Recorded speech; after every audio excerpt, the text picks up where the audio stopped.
సరిగా కాంగ్రెస్ వాళ్ళు ఆనాడు హంద్రీనీవా కల్వకుర్తి రెండు ఒకనాడే స్టార్ట్ అయినాయి.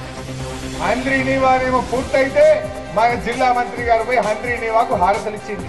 కానీ కల్వకుర్తి ఎందుకు పూర్తయితలేదని మాత్రం ప్రశ్నించలేదు.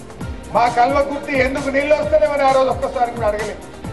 సరే వాళ్ళు ఇలా కాంగ్రెస్ పార్టీ ఇలా ఆ మంత్రి గారు అప్పుడు మాజీ మంత్రిగా ఉన్న అరుణమ్మ గారు మాట్లాడుతుంది, నడిగడ్డ వెనుకబడ్డదట, నడిగడ్డకు అన్యాయం జరిగిందట, నడిగడ్డలో పేదరికం ఉందట. ఎవరు కారణం? నడిగడ్డను పరిపాలించింది ఎవరు? మీ భర్త గారు కాదా? మీ మామగారు కాదా? మీ తండ్రి గారు కాదా?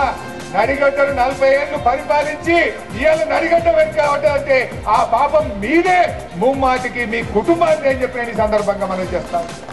నడిగడ్డను 40 ఏళ్ళు పాలించి నడిగడ్డను ఆగం చేసి ఇవాళ మీరు మాట్లాడతారా? నేను నడిగడ్డ ప్రజలకు కూడా మనం చేస్తా ఉన్నా. కేసీఆర్ గారికి మీరంటే ఎంతో ప్రేమ. ఉద్యమంలో ఆ రోజే పాదయాత్ర చేసింది.